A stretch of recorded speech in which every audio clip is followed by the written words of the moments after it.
संत ज्ञानेश्वर माऊलींना 12व्या शतकात गोदावरीच्या कुशीत जन्म घेतलेल्या एका संन्याशाच्या मुलांनी भक्तिभावाची महान ज्योत प्रज्वलित केली. जो जे वांछिल तो ते लाहो अशी दिव्य भव्य याचना विश्वात्मक देवाजवळ केली. स्वत्व विसरलेल्या आपल्या देशबांधवांना जय जय राम कृष्ण हरी याची ललकारी ऐकवली. वाळलेल्या भोपळ्याच्या एकतारीतून नादब्रह्म साकारले. जड धातूच्या टाळझांजातून पुंडलिक वरदा पांडुरंगाला जाग आणली. रेड्यासारखा पशु तर बोललाच, पण जड अचेतन भिंतीलाही पाय फुटले. ज्ञानेश्वरांचा जन्म इसवी सन 1275 मधला. त्यांनी ज्ञानेश्वरी लिहिली 1290 मध्ये, म्हणजे वयाच्या 16व्या वर्षी. ज्ञानेश्वरी लिहून संस्कृतमध्ये बंदिस्त असलेलं आध्यात्मिक साहित्य त्यांनी मराठीत आणलं, सर्व जनांसाठी खुलं केलं. ज्ञानेश्वरीच्या माध्यमातून त्यांनी आयुष्याला तत्वज्ञानाची क्रियाशील बैठक दिली. देशबांधवांना जाती धर्मातील एकात्मतेची साक्षात्कारी शिकवण दिली. क्रियाशून्य समाज पुरुषाच्या शरीरात नवचैतन्य निर्माण केलं. ज्ञानेश्वरीच्या रूपाने कर्मण्येवाधिकारस्ते हा मूलमंत्र साध्या सोप्या सरळ भाषेत सांगितला आणि आपल्या रसाळ वाणीनं मधुर भाष्यानं साऱ्यांना भक्ती घुटी पाजली. या ज्ञानेश्वरीचा मोह कोणाला नाही झाला तर नवलच. या ज्ञानेश्वरीची भुरळ भारतीय संगीत क्षेत्रातल्या सन्माननीय नामवंत सुरेल घराण्याला सुद्धा पडली, अर्थात मंगेशकरांना. आजचा कारवा क्लासिक्स हा आजवर झालेल्या एपिसोड्समध्ये सगळ्यात वेगळा आणि वैशिष्ट्यपूर्ण याचमुळे असणार आहे की साक्षात ज्ञानदेवांचे शब्द, पंडित हृदयनाथ मंगेशकरांचं संगीत आणि लता दिदींचे अलौकिक सूर हे सारं आज आपण अनुभवणार आहोत. भावार्थ माऊली या अल्बमच्या माध्यमातून स्वरसम्राज्ञी लता मंगेशकर आणि हृदयनाथ मंगेशकर यांनी ज्ञानेश्वर माऊलींच्या रचनांमधलं अध्यात्माचं सार गाण्यांमधून उलगडण्याचा प्रयत्न केलाय. आजच्या कारवा क्लासिक्सची सुरुवात करूयात ओम नमोजी आद्या या रचनेबरोबर.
श्री शारदा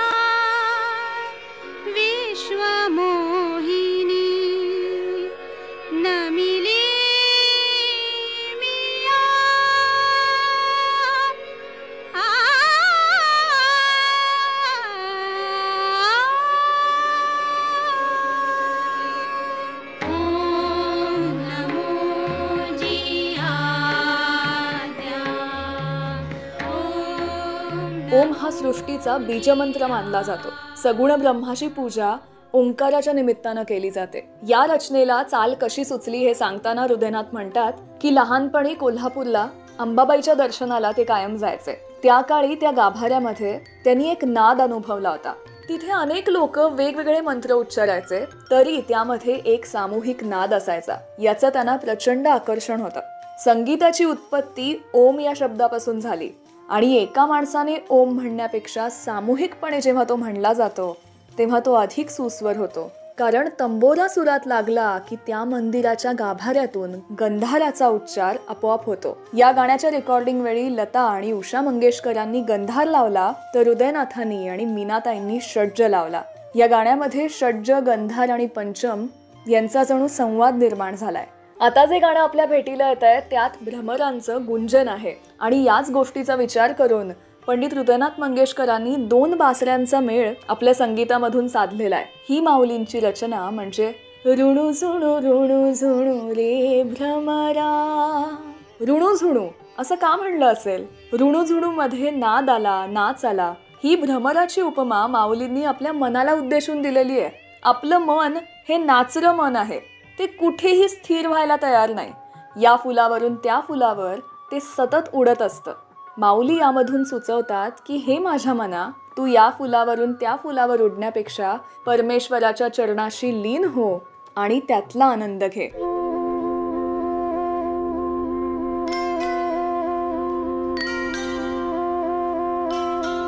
ऋणू झुणू रे भ्रमरा, सांडी तू अवगुणू रे भ्रमरा. ऋणू झुणू रे भ्रमरा, सांडी तू अवगुणू रे भ्रमरा. ऋणू झुणू रे भ्रमरा, सांडी तू अवगुणू रे भ्रमरा.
कारवा क्लासिक रेडिओ शोचे एपिसोड्स तुम्ही डाउनलोड करून ऑफलाईन सुद्धा ऐकू शकता.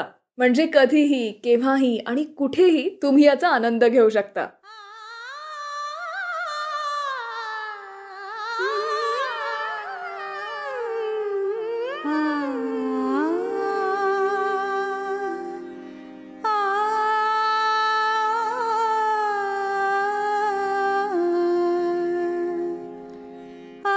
चिता परिमळू झुळकलाळू माळू अवचिता परिमळू झुळकलाळू माळू मी म्हणे गोपाळू आलागे माये अवचिता परिमळू झुळकलाळू माळू.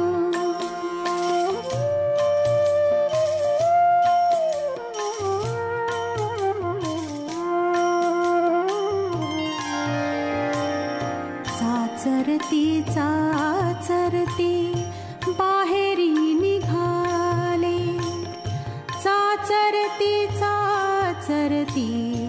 बाहेरी निघाले ठकची मिठेले काय करू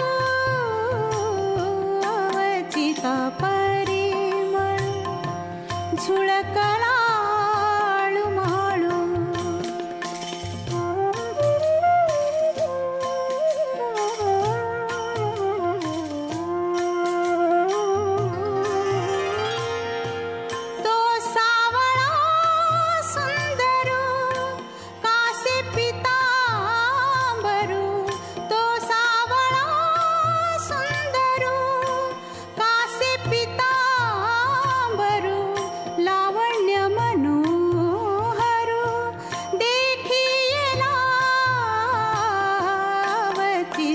परिमळ झुळकलाळू माळू.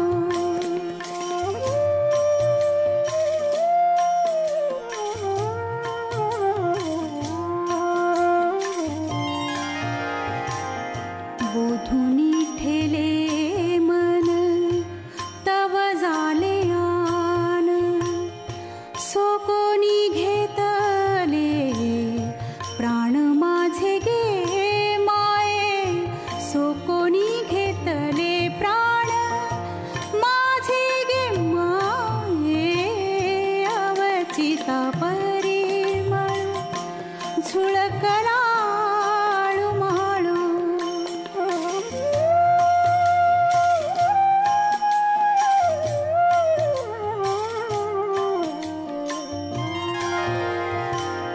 बाप रखुमा देवी वरू विठ्ठल सुखाचा बाप रखुमा देवी वरू विठ्ठल सुखाचा विठ्ठल सुखाचा विठ्ठल सुखाचा तेणी काया म्हणे वाचा वेधियले अवचिता परिमळ झुळकलाळू माळू मी म्हणे गोपाळू आलागे माये अवचिता परिमळू झुळकलाळू माळू. आता जे गाणं आपल्या भेटीला येत आहे त्या गाण्याची चाल हृदयनाथ मंगेशकरांना कशी सुचली हे सांगताना ते म्हणाले होते की जेव्हा त्यांच्या गुरूंकडून ते बरारी हा राग शिकले, या रागाला आता बैरागी भैरव असंही म्हणलं जातं, त्या रागामध्ये एक बंदिश आपल्या गुरूंनी शिकवलेली त्यांच्या मनाला खूप भावली होती. या गाण्याचा विचार करत असताना त्यांना असं वाटलं की या गाण्यासाठी, या शब्दांसाठी हा रागच योग्य आहे. त्यांच्याकडे असणाऱ्या संग्रहातली बंदिश त्यांनी तशीच्या तशी न घेता त्याच सुरावटींमध्ये हे गाणं बांधलं. हे गाणं म्हणजे पहिलं तोगे काऊ कोकत आहे. नमस्कार. आज श्रोत्यांसमोर सादर करीत आहे ज्ञानेश्वरांची एक विराणी, जी कळायला सोपी पण जाणवून घेण्यासारखी आहे. प्रेम, भक्ती, आणि मुक्ती या द्वैत अवस्था आहेत. या द्वैताच्या तिसऱ्या अवस्थेत भक्तासमोर साक्षात ईश्वर अवतरतो. विरहिणी समोर साक्षात कृष्ण उभा राहतो. तो तिच्याशी बोलतो, हसतो, बासुरी सुद्धा वाजवतो. विरहिणीची ही उच्चतम उच्च अवस्था आहे. मीराबाई म्हणते, महारारी गिरधर गोपाल दूसरा नकोया, दूसरा नकोया, साधा सकल लोक जुया, दूसरा नकोया. साधु संत बैठ बैठ लोक लाज खुया.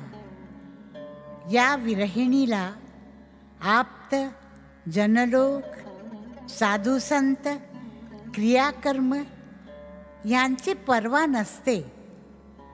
सारे बंध केव्हाच तुटलेले असतात. वृंदावनच्या काल्पनिक निसर्गात ही विरहिणी विसर्जित झालेली असते. मीराबाई म्हणते, उड जा रे कागा बनका. ज्ञानेश्वरांची विरहिणी गाते, पैल तोगे काऊ कोकत आहे, शकून गे माये सांगत आहे. हे माये, या पैल तीरावर कावळा काव काव करतो आहे. माऊलीची शब्दकळा मृदू. कावळ्याला काऊ म्हणतात. त्यांचा काव काव शब्दाला कोकत आहेत असे संबोधतात. हे माये, त्या काऊला हे कसं कळत नाही की मी ऐल तीरावर उभी आहे. अगं, ही दुष्ट नदी दोन तीरांचे मिलन होऊ देणार आहे. मी या किनाऱ्यावर अस्वस्थ उभी आहे आणि तो त्या किनाऱ्यावर काव काव करून मला शकून सांगत आहे, मला शुभ वार्ता देत आहे. उड उड रे काऊ, तुझे सोनेनी मढविन पाऊ, पाहुणे पंढरी राऊ, घरा काही येती. हे काऊ, नुसते ओरडत बसण्यापेक्षा त्या फांदीवरून उडत उडत पंढरपुरापर्यंत जा. तू माझ्या सांगण्याप्रमाणे वागलास तर तुझ्या पायात सोन्याचे पैंजण घालीन, तुझे सोनेनी मढविन पाऊ. मीराबाई म्हणते, थारी चोच मढाऊ सोवनी रे. हे काऊ, तो पंढरीचा राऊ म्हणजे पंढरीचा राजा माझ्या घरी केव्हा येणार? माझे सर्व नातेवाईक मला सजवून त्याच्या आगमनाची वाट पाहत आहेत. गावाकडची माणसं अजूनही मुलीला बघायला येणाऱ्या वराला पाहुणे असं म्हणतात. म्हणजे ही विरहिणी पंढरी राऊला आपला होणारा वर समजते. सजून धजून त्याच्या स्वागताची तयारी करते.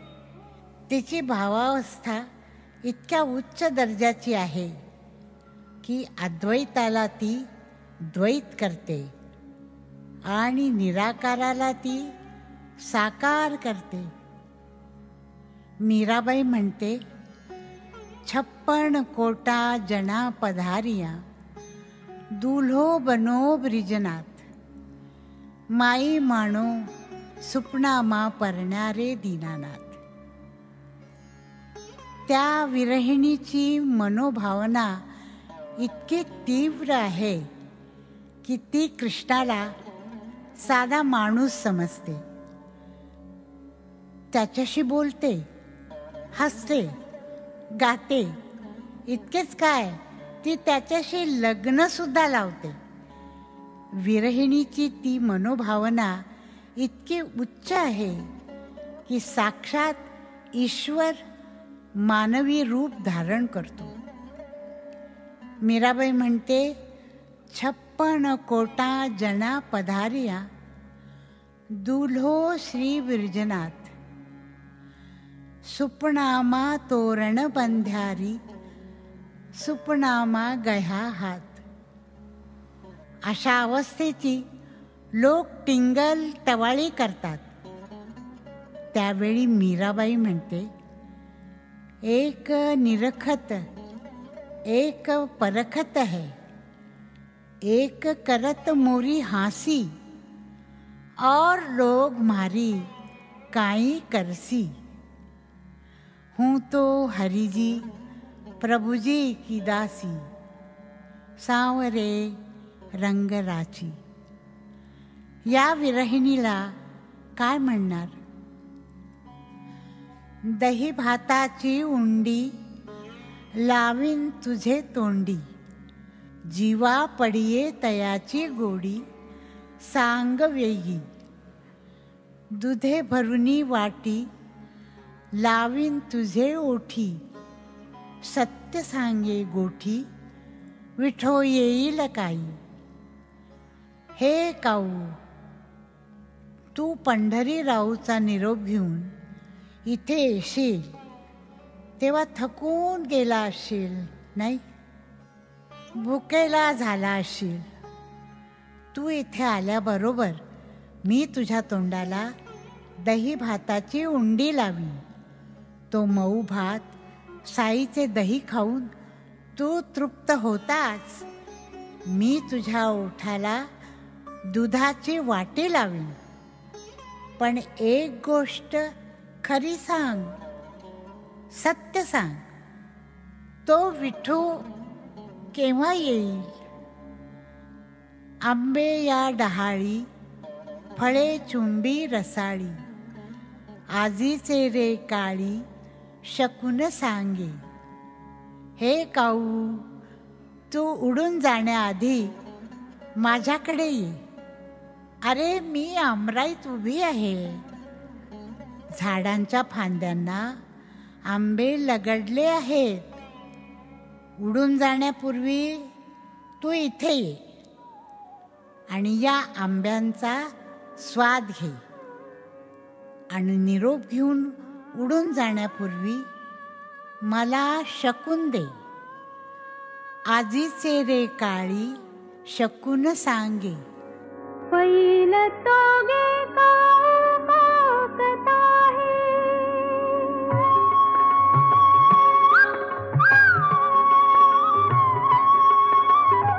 पैल तोगे काऊ काकता है, शकून गे माये सांगता है.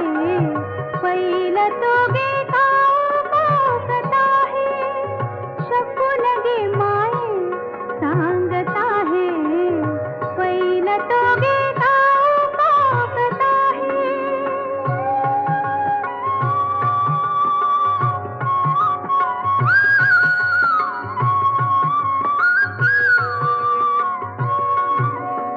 उड उड रे काऊ, तुझे सोनेने मढविन पाऊ.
कारवा मराठीमधून आता आपल्याला भेटायला असं गाणं येत आहे ज्याचा सुगंध आपल्या मनात कायम दरवळतो. ज्ञानेश्वर माऊलींची ही रचना म्हणजे मोगरा फुलला.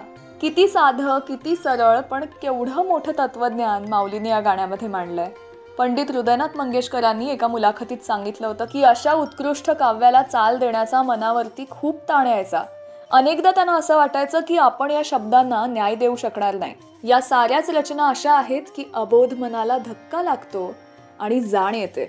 या चालीपाशी येऊन ते खूप अडकले होते. पण याच वेळेला एकदा दुर्गा भागवतांचं पुस्तक त्यांच्या हाती आलं, व्यासपर्व नावाचं, ज्यात त्यांनी म्हणलं होतं, कृष्णाच्या आधारावर मुरली अशी होती जशी शुद्ध दैवतावर कोमल निषाद. त्यांना असं वाटलं की या गाण्यामध्ये याचा उपयोग करून पहावा. म्हणून कोमल निषाद असलेले अनेक राग त्यांनी गाऊन बघितले. गोरख कल्याण हा राग त्यांना यासाठी योग्य वाटला. या गाण्याचा अनुभव सांगताना ते म्हणतात की हा सारा मनाचा गुंथा ज्ञानेश्वरांनीच सोडवला आणि विश्वाचे आर्त माझ्या मनी प्रकाशले. याच बद्दलची अजून एक आठवण त्यांनी सांगितली होती की सुरुवातीला या गाण्याविषयीची एक वेगळी संकल्पना त्यांच्या डोक्यात होती. यामध्ये अनेक वाद्य वापरायची त्यांनी ठरवलं होतं. यासाठी सारा ऑर्केस्ट्रा बोलवला होता. सतार होती, वीणा होती, सरोद, मृदुंग, हे सारं काही वापरून गाणं रेकॉर्ड झालं. त्यावेळेला थोडा काळ पुढे आला होता आणि 2 माईक असायचे, एक गायकांना आणि एक वादकांना. या गाण्याच्या रेकॉर्डिंग वेळी आशाताईंची मुलगी वर्षा भोसले सुद्धा आली होती.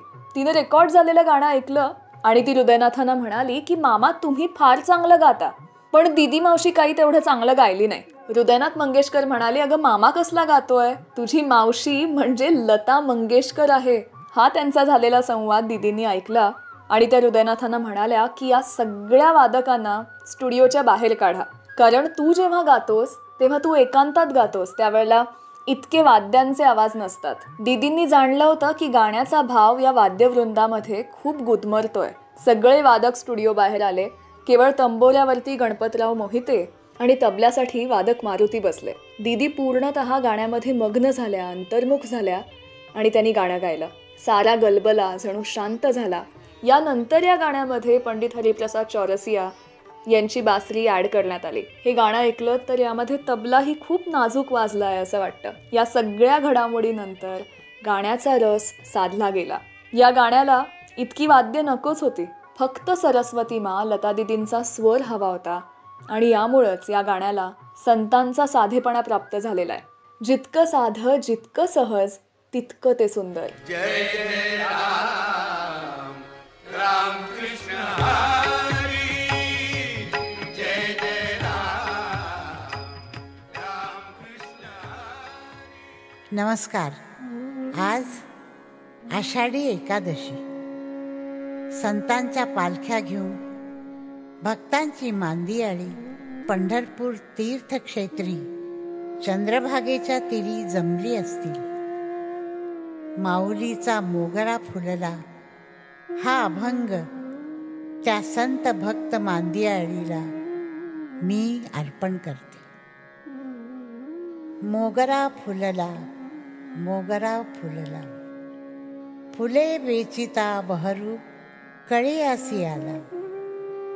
आपेगाव, नेवासे, अलंकापुरी येथे घरोघर भिक्षांदेही म्हणत मी माझे सद्गुरू निवृत्तीनाथ, सोपानदेव आणि मुक्ताताई भिक्षा मागत हिंडत होतो.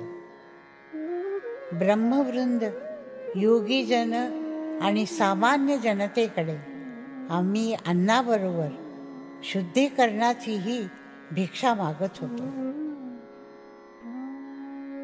तो जनता जनार्दन आणि 18 पगड जातीच्या संत मांदियाळीच्या सहवासातून, जीवन अनुभूतीतून, भावार्थ दीपिकेच्या प्रकाशात आम्हा भावंडांनी अमृतानुभव घेतला. संत चांगदेव यांच्या सहवासातून चांगदेव 65 निर्माण झाली. अभंग होत गेले. त्या वाङ्मयातून जे स्फुल्लिंग उडाले ती ही फुले. मोगरा फुलला, मोगरा फुलला, जेवढी फुले मी वेचतो तो कळ्यांना बहर येत जातो. ही फुले वेचिताही येत नाहीत आणि वेचताही येत नाही, म्हणजे मोजताही येत नाही. फुले फुलतच असतात, कळ्या बहरतच असतात. सारं विश्व पांडुरंग होईल इतका मोगऱ्याचा पांढरा शुभ्र रंग चहूकडे दाटला आहे, पसरला आहे. इवले से रोप लावियले दारी, तयाचा वेलू गेला गगनावेरी. जनता जनार्दनाच्या आशीर्वादाने आणि संतांच्या कृपेने माझ्या सद्गुरूसमोर जो वाग्यज्ञ केला त्याचे पसायदान म्हणजे हे रोप. माझ्या सद्गुरूंनी हा होईल दान पसावो असे म्हणताच त्याच क्षणी हा वेल वाढू लागला. त्या वेलाच्या मुळांना जे पाणी घातले ते पाणी आमच्या आईवडिलांच्या डोळ्यातले अश्रू होते. त्यामुळे हे इवलेसे रोप गगनावेरी गेले.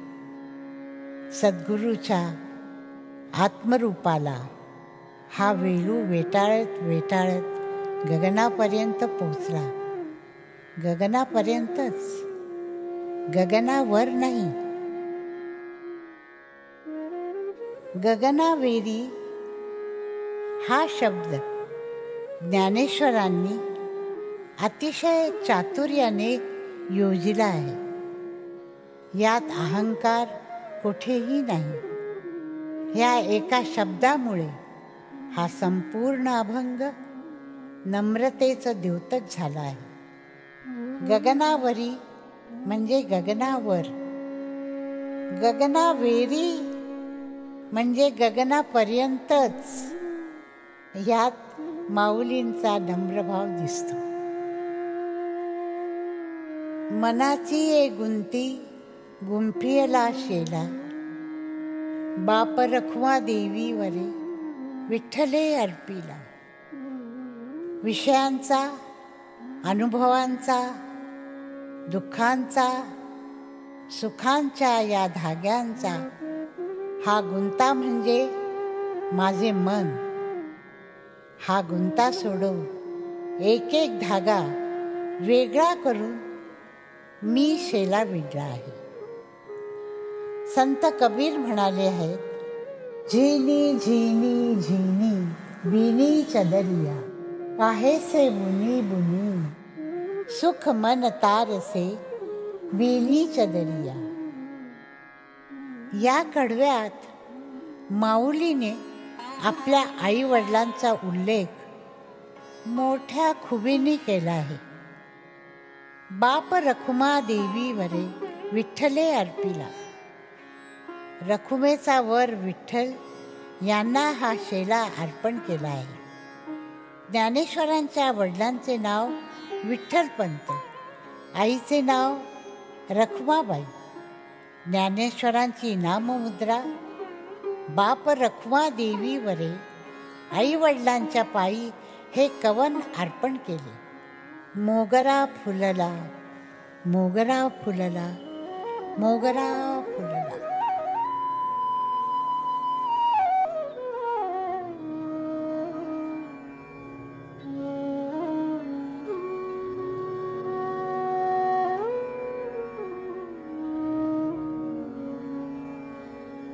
मोगरा फुलला, मोगरा फुलला, मोगरा फुलला, मोगरा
वर्षेला बाप रखुमा देवीवरी विठ्ठले अर्पिला मोगरा फुलला मोगरा फुलला मोगरा फुलला मोगरा फुलला फुले वेचिता बहरू कळियासी आला मोगरा फुलला मोगरा फुलला मोगरा फुलला मोगरा फुलला. आय होप तुम्हाला आजचा शो खूप आवडतोय. या एपिसोडला तुमच्या फ्रेंड्स आणि फॅमिली सोबत जरूर शेअर करा.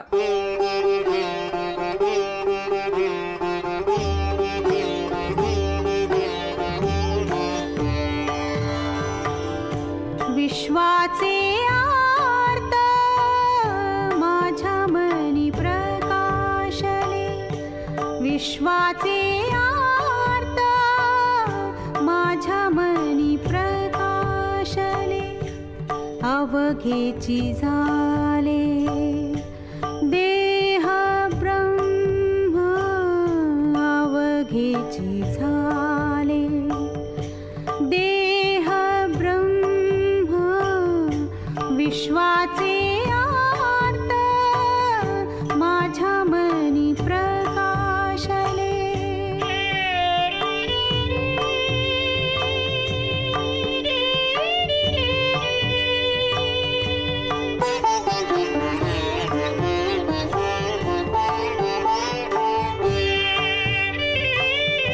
आवडीचे वालभ माझिनी कोंदाटले आवडीचे वालभ माझिनी कोंदाटले नवल देखिले नभाकार गे माये विश्वाचे आर्त माझ्या मनी प्रकाशले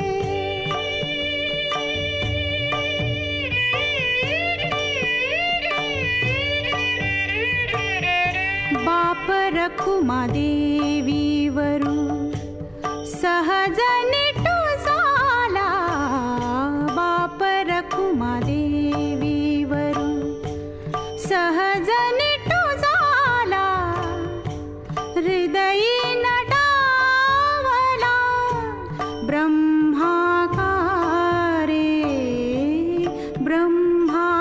ब्रह्माकारे विश्वाचे आर्त माझ्या मनी प्रकाशले अवघेची झाले देह ब्रह्म विश्वाचे आर्त माझ्या मनी प्रकाशले. आजच्या आपल्या शो मधली सगळी गाणी तुम्ही ऐकू शकता सारेगम कारवा मराठीमध्ये. सारेगम कारवा या गुलदस्त्यात आहेत 5000 सदाबहार गाणी आणि काही आठवणी.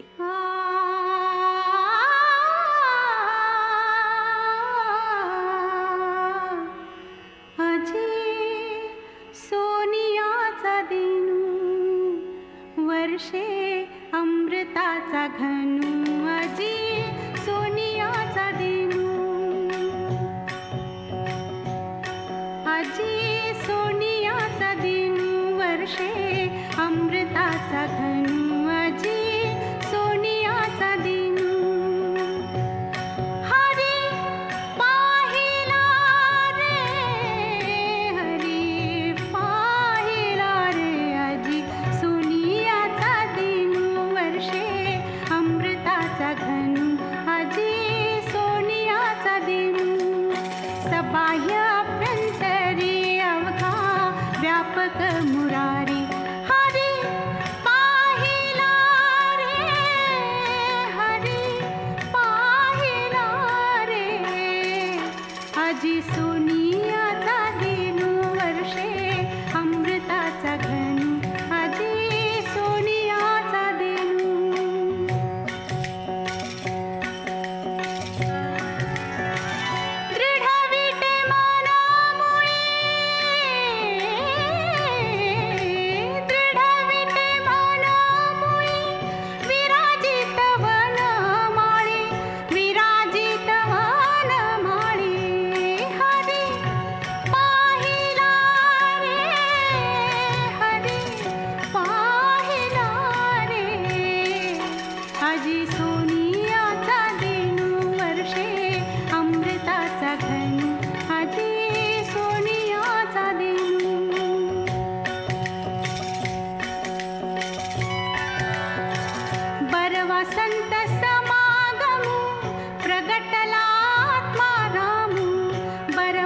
संत समागमु प्रगटला आत्मारामु बरवा संत समागमु प्रगटला आत्मारामु हरी पाहिला रे हरी पाहिला रे आजी सोनियाचा दिनू वर्षे अमृताचा घनू आजी सोनियाचा दिनू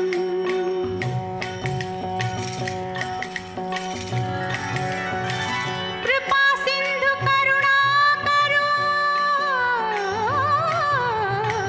कृपा सिंधू करुणा करू बाप रखुमा देवी वरू बाप रखुमा देवी वरू हरी पाहिला रे हरी पाहिला रे सबाह्य अभ्यंतरी अवघा व्यापक मुरारी हरी पाहिला रे हरी पाहिला रे आजी सोनियाचा दिनू वर्षे अमृताचा घनू आजी सोनियाचा दिनू.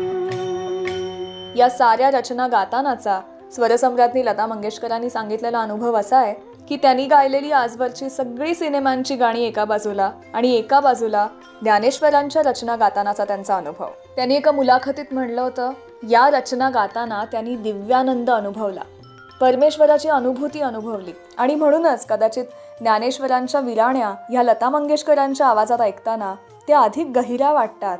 त्याची आर्तता काळजाला भिडते.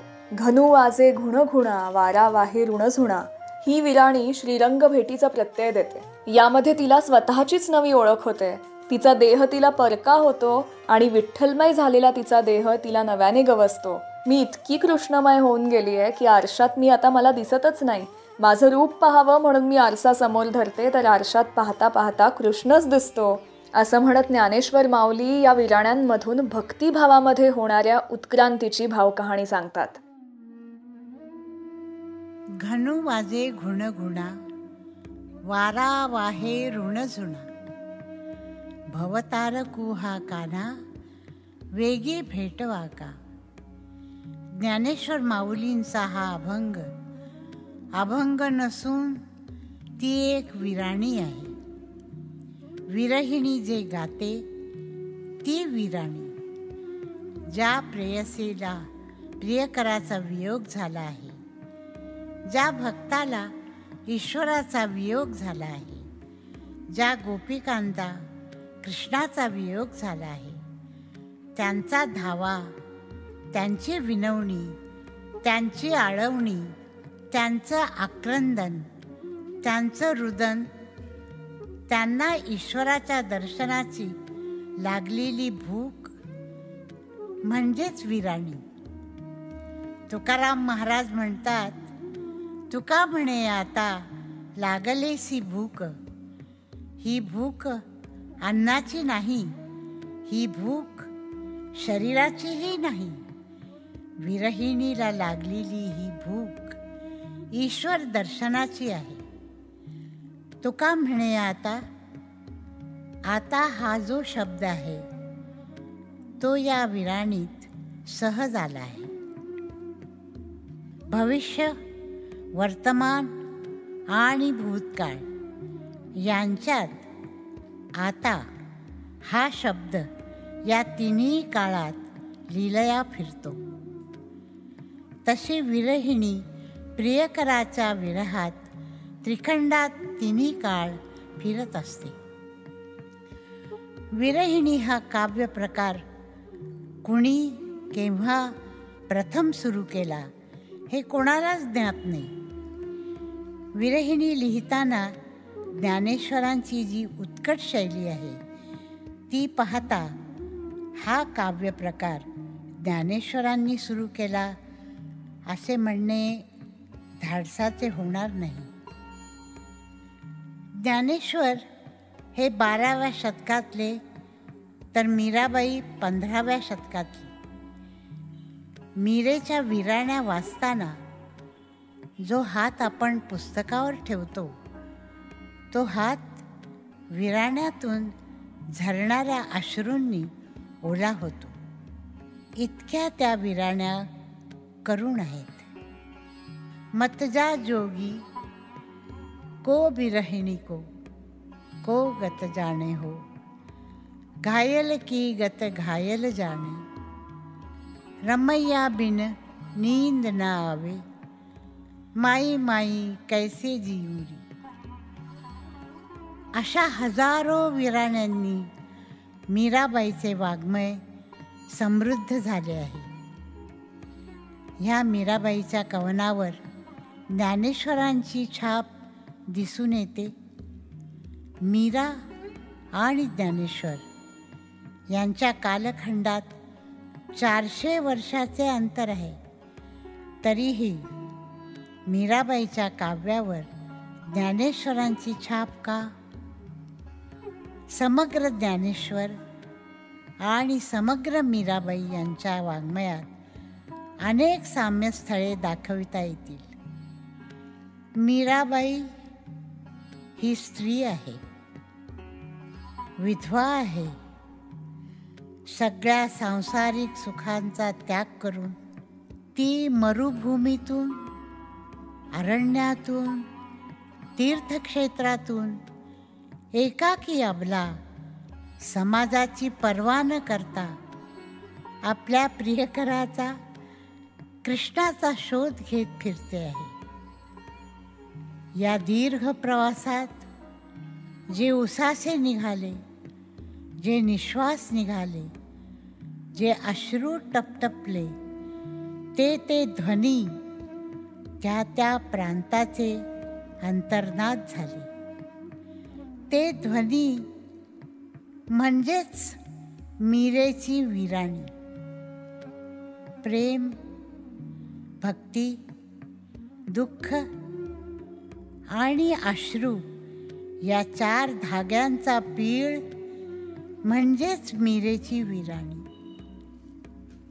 मीराबाई ही स्त्री आहे.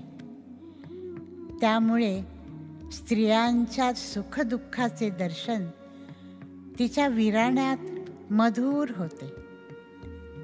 पण ज्ञानेश्वर हे योगी पुरुष आहे. त्यांनी हा स्त्रीभाव कसा प्रगट केला? कारण सोपे आहे. ज्ञानेश्वर हे सारस्वतांची माऊली आहेत. विश्वाचे आर्त माझ्या मनी प्रकाशले. साऱ्या विश्वातल्या प्राणीमात्राचे दुःख स्वतःच्या हृदयात सामावून घेणारी ही एक प्रेमळ आई आहे. ज्ञानदेवांचे शब्द कलशेसी महामेरू आहेत.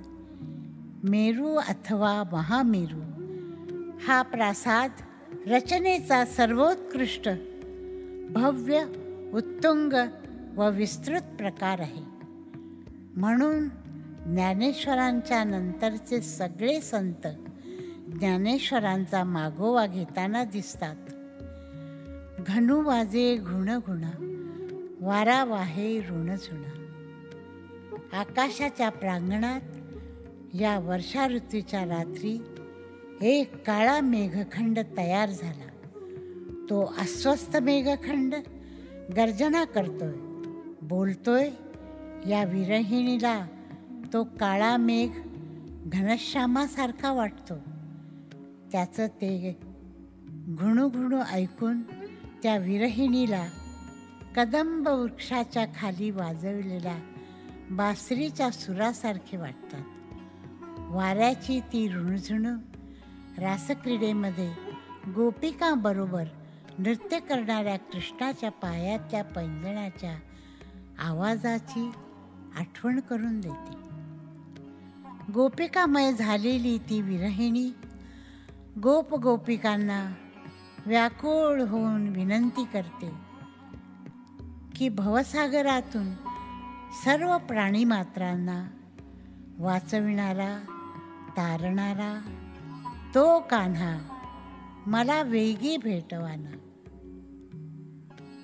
चांदू वो चांदणे, चापे वो चंदने, देवकी नंदने वीण नावडे वो. शीतल चंद्र पौर्णिमेच्या रूपाने चांदण्याचा शीतळ शिरकाव जगतावर करतो. त्याच्या त्या शीतळ प्रकाशात चाफ्याला बहर आला आहे. चंदनाची झाडे बहरून आली आहेत. जणू काही चाफ्याच्या सुगंधाने चंदनाचा लेप केला आहे.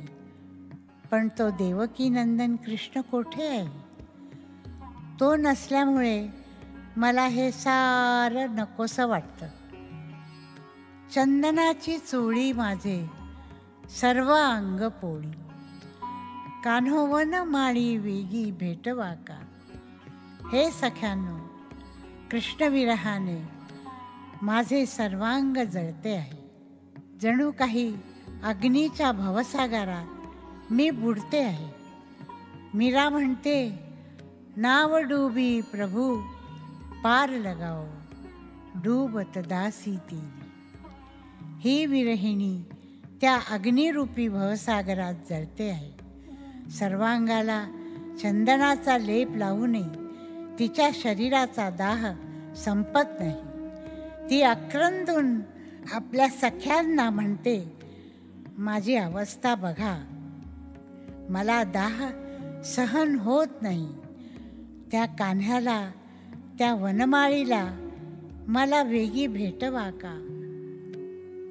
सुमनाची सेज शीतळ ओली की, पोळे आगी सारखी वेगी विजवा का. हे सख्यांनो, मी तुमचे उपकार कसे फेडू. तुम्ही माझी किती काळजी घेता. माझ्या अंगाचा दाह बघून तुम्ही ही फुलांची शय्या सजवली आहे.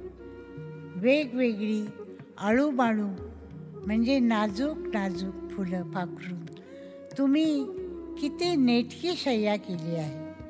ती शय्या किती शीतळ आणि नेटकी आहे. मी या शय्येवरती अंग टाकताच ही फुले धगधगू लागली आहेत, आग उकू लागली आहेत. अरे मी जळते आहे, पोळते आहे. हा विरह अग्नी वेगी विझवा का. तुम्ही गातसा सुस्वरे, ऐकोने दावी उत्तरे. कोकिळे वरजावे तुम्ही बाई आणो. हे कोकिळ बायांनो, हे सुस्वर गाणाऱ्या बाई आणो. ज्ञानेश्वर कोकिळ पक्षिणीला बाई आणो असे संबोधतात. काय ही भाषेची रुजुता, काय ही मृदुता. असं संबोधन माऊलीच करू शकते. लोकगीतात कोकिळेला बैरी कोयलिया कूक सुनाए, मुझ बिरहन का जियरा डोले. ज्ञानेश्वर माऊली कोकिळेला बैरी न म्हणता बायानो असे आदरयुक्त संबोधन करतात. हे बायानो, तुम्ही सुस्वर गाता, पण कृपया तुम्ही तुमचे गाणं बंद करा. तुमची उत्तरे म्हणजे गाणं ऐकून मला त्या कृष्णाच्या बासुरीचे सूर ऐकू येतात. कृपया गाणं वर्जा. तुमचे सूर ऐकून व्याकुळले मी फार. दर्पणी पाहता रूप न दिसे वो आपुले, बाप रखुमा देवी वरे, विठ्ठले मज ऐसे केले. हे विठ्ठला, हे पांडुरंगा, तू हे काय केलेस. मी माझे रूप हरवून बसले आहे. आज मी तयार होऊन दर्पणासमोर सन्मुख झाले तो काय आश्चर्य. माझी छबी दिसलीच नाही. पांडुरंगा, रखमेसह दर्पणात तू उभा ठाकला होतास. माऊली एका विराणीत लिहिते, म्हणते, बोधोनी ठेले मन तव झाले आन, सो कोणी घेतले प्राण माझे गे माये, माझ्या मनाला बोध दिलास, मला आत्मरूपाचे दर्शन झाले. हे जरी होत असलं तरी माझ्या शरीरातून तू माझे प्राण ओढवून घेतलेस. माझे मी पण संपले, म्हणजे सारे संपले. पण आत्मज्ञानाचा प्रकाश पसरला होता आणि विरहिणीचे सूर गुणगुणत होते.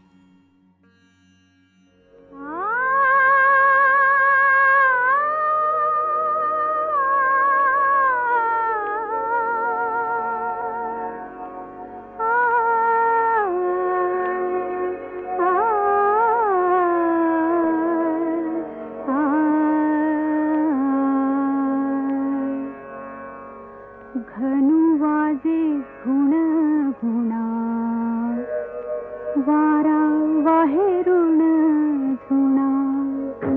घनु वाजे गुण गुणा, वारा वाहे ऋण झुणा. भवतार कुहा कान्हा, वेगी भेटवा का.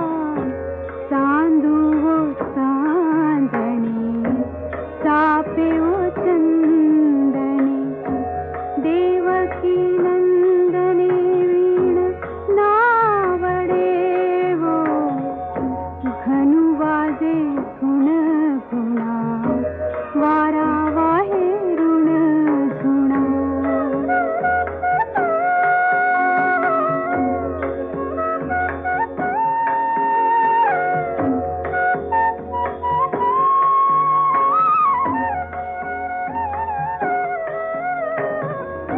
चंदनाची चोळी माझे सर्व अंग पोळी. चंदनाची चोळी माझे सर्व अंग पोळी. कान्होवन माळी वेडी भेटवा का. चंदनाची चोळी माझे सर्व अंग पोळी. कान्होवन माळी वेगी भेटवा का. घनु वाजे गुण गुणा, वारा वाहे ऋण झुणा.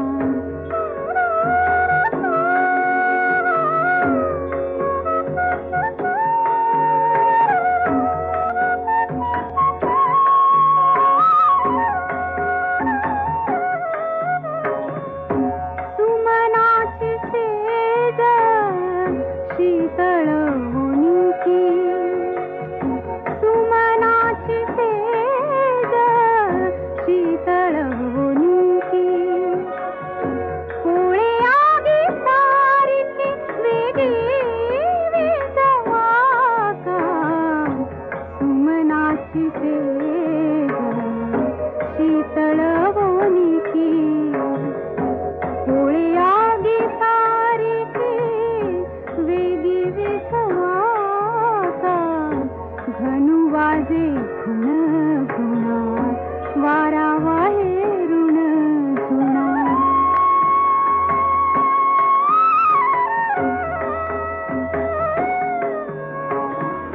तुम्ही गातसा सुस्वरे, ऐकोने दावी उत्तरे.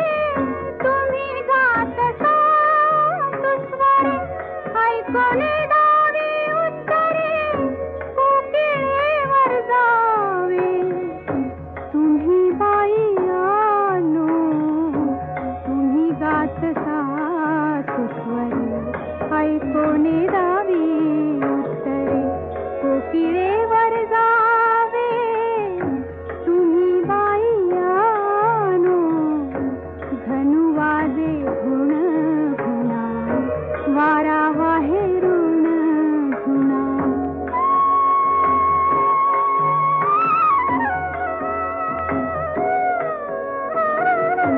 दर्पणी पाहता रूप न दिसे वा.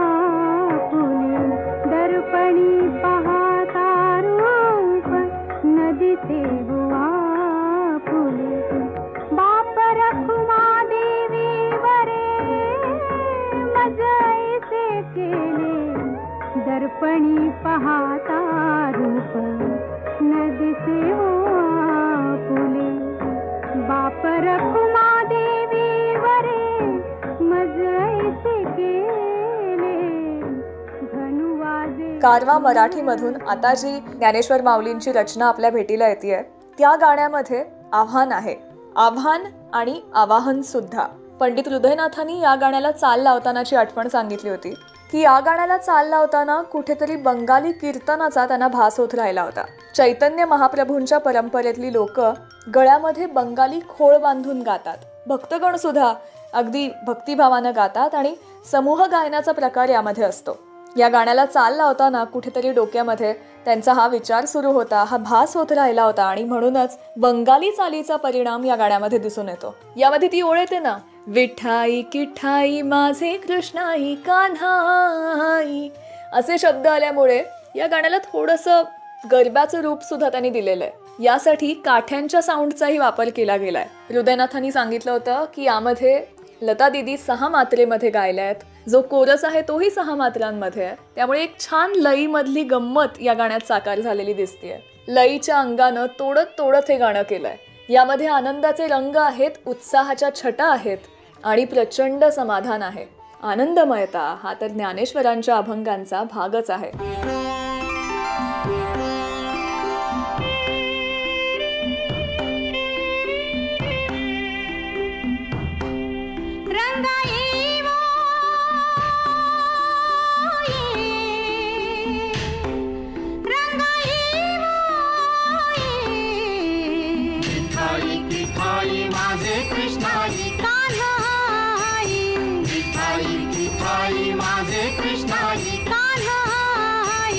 विठाई किठाई माझे कृष्णाई कान्हाई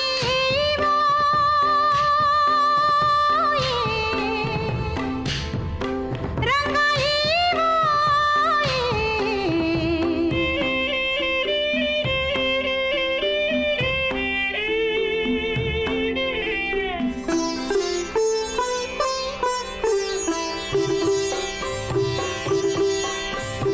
वैकुंठवासिनी विठाई जगत्र जननी.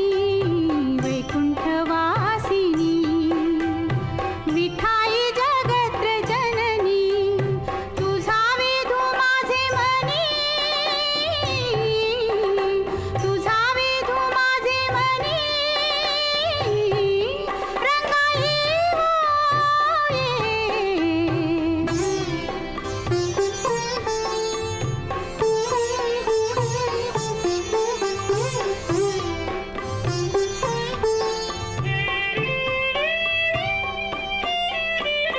कटी कर विराजित मुकुट रत्न जडित.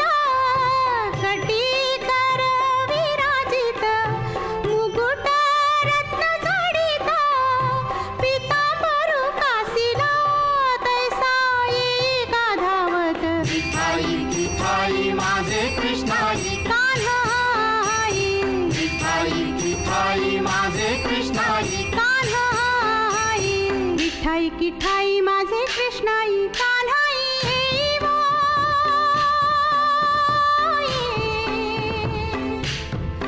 रंगाई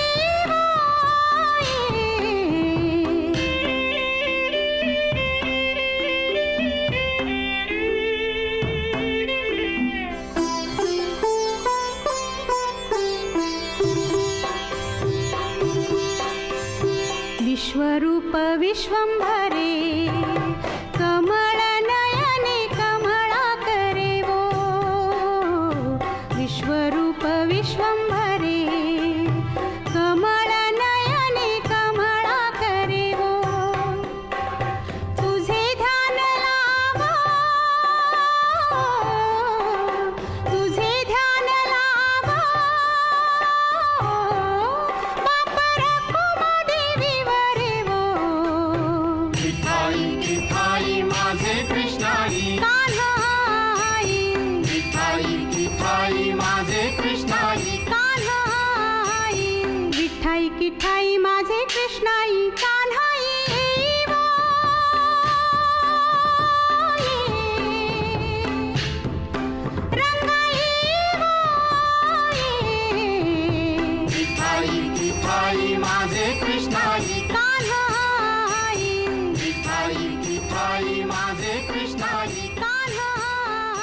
आता जी ज्ञानेश्वरांची रचना कारवा मराठीमधून आपल्या भेटीला येते त्यामध्ये पूर्ततेचा आनंद आहे.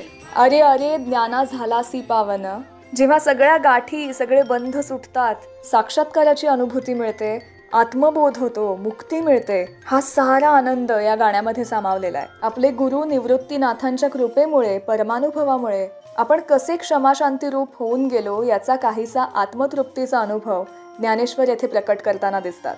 आपल्यातलाच देव सापडल्याचा, भेटल्याचा आनंद, गुरुकृपेमुळे पावन झाल्याचं समाधान यामध्ये अनुभवायला मिळतं. ज्ञानेश्वरांचा हा जणू आत्मसंवादच आहे. या रचनेला चाल देतानाचा अनुभव हृदयनाथ मंगेशकरांनी सांगितला होता की अरे अरे ज्ञाना झालासी पावन, तुझे तुझं ज्ञान कळो आले. ही अत्यंत पारंपरिक रचना आहे. एकदा हृदयनाथ तळेगावला गेलेले त्यांच्या मामांच्या घरी. घराशेजारी एक छोटंसं देऊळ होतं. रात्री तिथे मंडळी गोळा झाली आणि गाऊ लागली. संत तुकोबांचा अभंग ते गात होते. उस डोंगा परी रस नोहे डोंगा, काय भुललासी वरलिया रंगा. सारे मिळून गात असताना त्यांचा शुद्ध गंधार लागत होता. या गाण्याची चाल तोडी रागामध्ये बांधलेली आहे. तोडी रागामध्ये शुद्ध गंधार ऐकू येणं हे नवीन होतं. ते तो अभंग ऐकत राहिले आणि यातली स्वरलिपी मनात साठवत राहिले. पुढे प्रसिद्ध कवी, लेखक, निवेदक शंकर वैद्य यांनी अरे अरे ज्ञाना झाला हा अभंग चालबद्ध करण्यासाठी हृदयनाथांना सुचवलं. उस डोंगा परी रस नोहे डोंगा आणि अरे अरे ज्ञाना झाला या दोन्ही रचनांचं वजन, मीटर हे सारखं होतं. त्यामुळे त्या गाण्याची चाल इथे अगदी चपखल बसली. ती त्यांनी तशीच्या तशी या गाण्यासाठी वापरलेली आहे. त्यामुळे हृदयनाथ सांगतात की ही अपघातानं मिळालेली चाल आहे.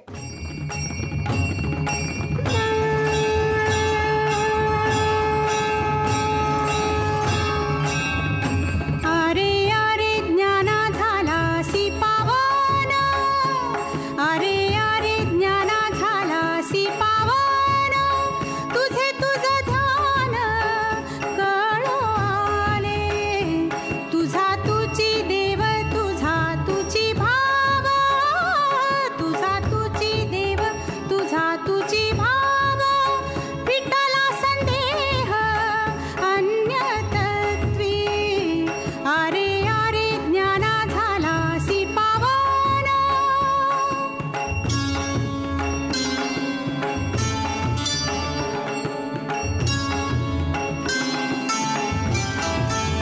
मुरडुनिया मन उपजलासी चित्ते, मुरडुनिया मन उपजलासी चित्ते. कोठे तुझरी ते न दिसे रया, अरे अरे ज्ञाना झालासी पावन, अरे अरे ज्ञाना झालासी पावन.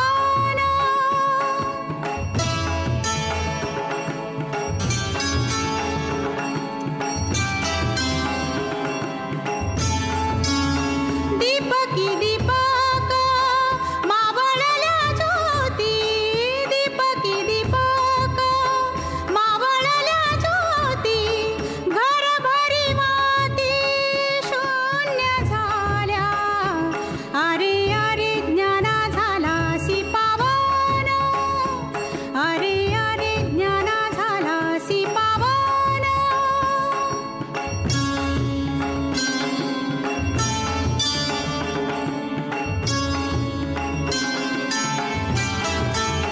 वृत्तीची निवृत्ती आपणा सकट, वृत्तीची निवृत्ती आपणा सकट.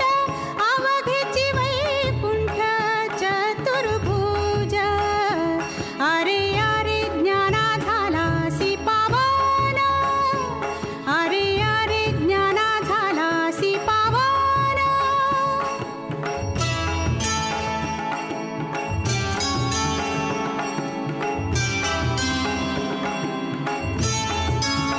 निवृत्ती परम अनुभव नेमा, निवृत्ती परम अनुभव नेमा.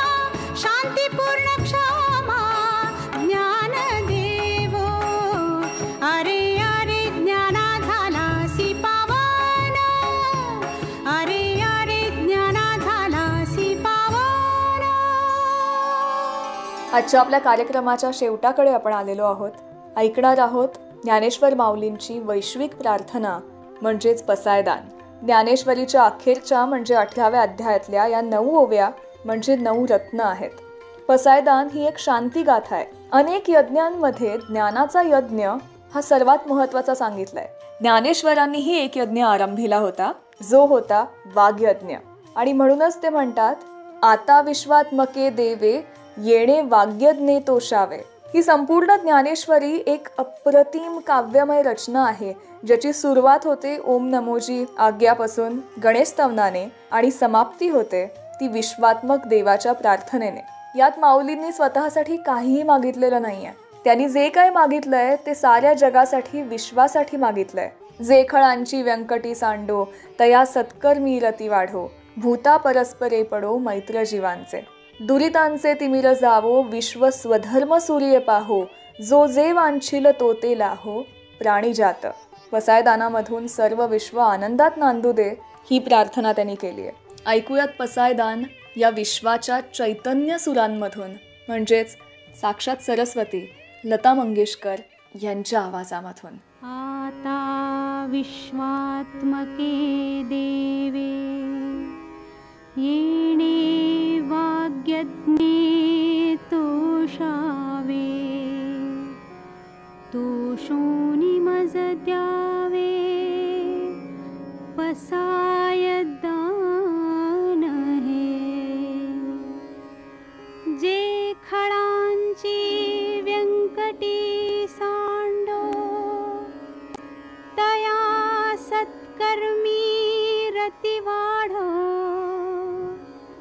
भूता परस्परे पडो मैत्र जीवांचे. दुरिताचे तिमिर जाओ विश्व स्वधर्म सूर्ये पाहो, जो जे वांछिल तो ते लाहो प्राणी जात. वर्षत सकळ मंगळी ईश्वर निष्ठांची मांदियाळी, अनवरत भूमंडळी भेट तू भूता. चला कल्पतरूंचे आरव चेतना चिंतामणींचे गाव, बोलते जे अर्णव पियुषाचे. चंद्रमे जे अलांछन मार्तंड जे तापहीन, ते सर्वाही सदा सज्जन सोय रे हो तू. किंबहुना सर्व सुखी पूर्ण होनी तिही लोकी, भजिजो आदि पुरुखी अखंडित. आणि ग्रंथोपजीविये विशेषी लोकीये, दृष्टादृष्ट विजये हो आवे जी. येथ म्हणे श्री विश्वेश्वराव, हा होईल दान पसावो. येणे वरे ज्ञान देवो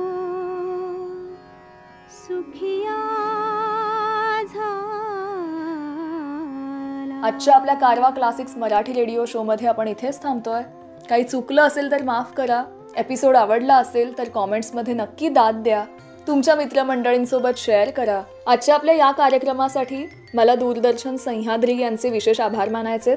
त्यांच्या अमृताचा घनू या कार्यक्रमामध्ये अनेक आठवणी लता दिदी आणि हृदयनाथांनी सांगितल्या होत्या या गाण्यांविषयीचा, ज्याचा मला संदर्भासाठी खूप उपयोग झाला. लेखक वैद्य शंकर कवी यांच्या प्रश्नोत्तरांमधून अनेक गोष्टी मला सापडल्या. लीला गोळे यांच्या शांतीब्रह्म पुस्तकातूनही काही संदर्भ मला मिळाले. मला असं वाटतं ह्या साऱ्या गोष्टी जमून येणं, ही माहिती मिळणं, ही माऊलींचीच कृपा. आजच्या आपल्या भागात आपण इथेच थांबतोय. सारेगम मराठीला सबस्क्राईब केलं ना? आपल्या एपिसोड्सची कोणतीही अपडेट मिस करू नका. पुन्हा भेटूयात नव्या भागात. तोपर्यंत नमस्कार.